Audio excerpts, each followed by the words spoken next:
We love the old Big East. We love the old Big East. And Dana, this is perfect timing to have you on because right now the Big East is the talk of college basketball, dominating the Gavitt games and all. The synergy is absolutely perfect. I'll start with this, Dana. What is let's just start broad. Like, what was the motivation behind this? Why write this book? Yeah, I love to think that I was brilliant and I just saw this great story idea and this great book idea. I actually wrote a story about coaches meetings in the old Big East and how crazy they got. And a book agent reached out to me and said, yo, I think this would be a really good book. And I honestly was like, wait, nobody wrote a book on the Big East yet? You've got to be kidding me. That had to be done. And he said, absolutely not. So when he told me that, I was in. I mean, I grew up watching it. I covered it a ton. I knew so much of what, it was all about. So to me, the crazy stories and I don't know, just the crazy games, all of it merited being told in some sort of a narrative form. Wow. And Dana, you mentioned that you grew up a Big East fan. So, I mean, that adds a whole nother layer to this thing. Is there anything, any gossip, any storyline that you went into the book and you said, I really got to figure this out. I got to figure out what Raleigh Massimino was doing. Is there anything like that? Set this record straight. Exactly. Yeah. Yeah, I mean, not probably one, but there were so many stories that, I heard about, like, okay, the sweater game between, Luke Carnesecca and John Thompson and, the fights between Jim Boeheim and John Thompson and Rollie Massimino and, how he would go and, like, scream at people in the hallways and all this stuff. So you heard all these crazy stories and you kind of assumed that they were true because if you knew the people involved, you're like, yeah, they're crazy. They're probably true.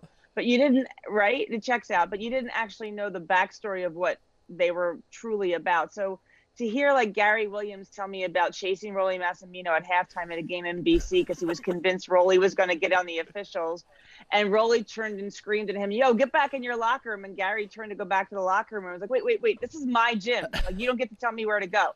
Like it was crazy. It was crazy the stuff went on in that league. Did you ever like figure out why? Like it makes sense. Coaches, it's a competitive business. Everyone wants to win. There can only be one winner every game. We know that. But I don't know. There's a lot of high stakes college basketball going on all around the country. What is it about this group of guys? Because this is like Tate grew up an ACC fan. I grew up a Big Ten fan.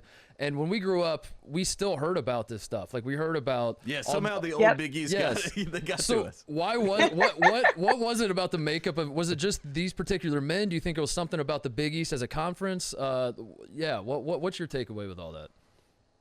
I think it was a combination. Yeah, I mean, partially the makeup of these guys. They were just all sort of loud, and one was bigger than the next. I mean, not necessarily physically, but just in personality. A lot of them were out to prove themselves. It's kind of hard to think now, but Jim Boeheim was just getting started as a head coach. John Thompson had been a high school coach. PJ Carlissimo was coming out of Wagner. Rollie was hired like out of nowhere. So none of them were like who we know them are now. So they were all trying to prove themselves. But then you mix in kind of the flavor of the league. It was nasty. I mean, it was street ball. It was rough. I mean, there were fights. They went to 6 fouls for a while. That's because right. They were all ready to like just throw punches, right? So you add all of that, and it just made it just so crazy and flamboyant. I think it's the only word I can come up with sometime to describe that league. Every time that we talk to anyone that grew up watching the Big East in the 80s, they start talking and you start wondering how many casualties there were in the league. Like how many people survived?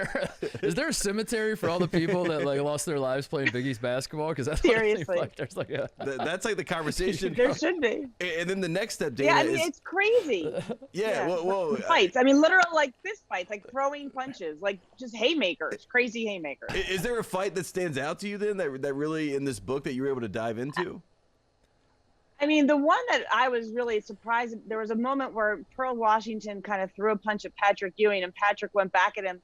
And if you think about it, like Pearl was not, I mean, Patrick's a big man. Pearl Washington was not a big man. And Pearl kind of threw like a kind of a cheap shot that the refs of course didn't see. And Patrick was like, what in the world? And he went to like double back on Pearl Washington. And the dude who played the Dome Ranger, which was kind of like the hokey homemade mascot that Syracuse had at the time, he said, I told Pearl afterward, he hit your aura. He said, I could feel the punch like coming at me sitting on the sideline. Like if he connected, Pearl Washington would have been like splattered on the floor easily. It was crazy. I love these stories. Here's the problem. Here's the problem, I guess, Dana, is that we're all nostalgic for the old Big East. It's fun to talk about this era of the past. And we're all upset about how the Big East dissolved and how football won out and all this sort of stuff. But at the same time, you hear yourself saying these words out loud. Like, can you imagine if this was happening? Like, there was always an expiration date on, quote unquote, the old Big East, right? Like, there's no way we could have kept 100%. This going forever. There's no way. No, I mean, and you think there's so much of the stuff that I was like researching, and I mean, horrible things. Like, Patrick Ewing, they threw like banana peels at backboards when he hit shot free throws. And the weird thing was, you would read a story about it in the old newspapers and they'd be like, yeah, that happened. And that was it. It was like, wait, what? Yeah. Like, no, like there's no column. There's no like 500 follow-up stories. Like, no, that just happened. And the same with this crazy stuff. I mean, yeah, you couldn't have, play. I mean, the Final Four between Syracuse and Providence, like in the middle of the Final Four national semifinal, those guys went at it. Like Billy Donovan is like running around the court, like ducking away from punches. Like that could not happen today. It couldn't.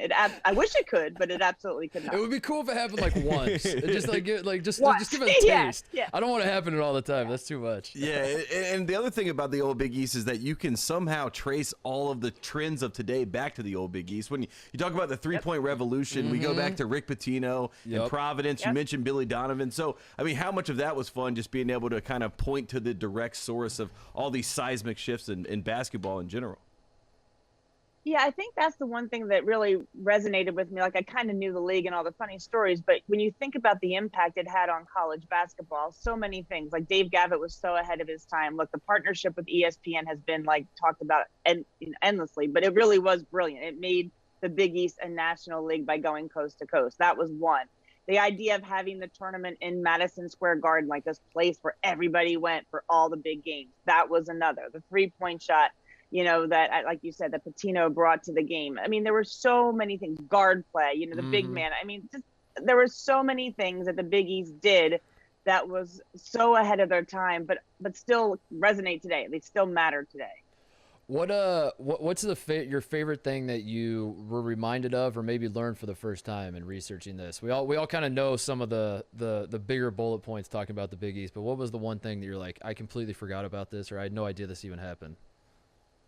Yeah, I mean, there were a lot of them, like, funny stories. Like, Jay Wright was telling a story, like Rolly Massimino used to have like essentially anybody he wanted on the bench, like Tommy Lasorda, Perry Como. I mean, anybody that, seriously, like they would fly in and they would get they did. They would come in and have dinner at Rolly's house before the game, and then he would give him a seat on the bench. Like the NCAA made a rule like that you couldn't have people that weren't on your staff on the bench because of Rolly Massimino. And so I guess John Thompson got really ticked off about like all these people that were on the bench, and Jay was telling a story like in the Spectrum once, like in the old Philadelphia Spectrum, coming down the hallway, and Thompson is screaming and basically MFing Rolly about who's going to be on the bench, and they practically come for blows, and Jay's like, oh my God, I'm going to have to like separate these two, and then they just start laughing and walk off. And they go out and like Tommy Lasorda's on the bench. What? Like Tommy Lasorda sat on the football bench. Like what? Hey there, thanks for watching Titus and Tate. For the full friend of the program experience, subscribe right below and come join us for all things college basketball. The action is heating up. Come join Titus and Tate.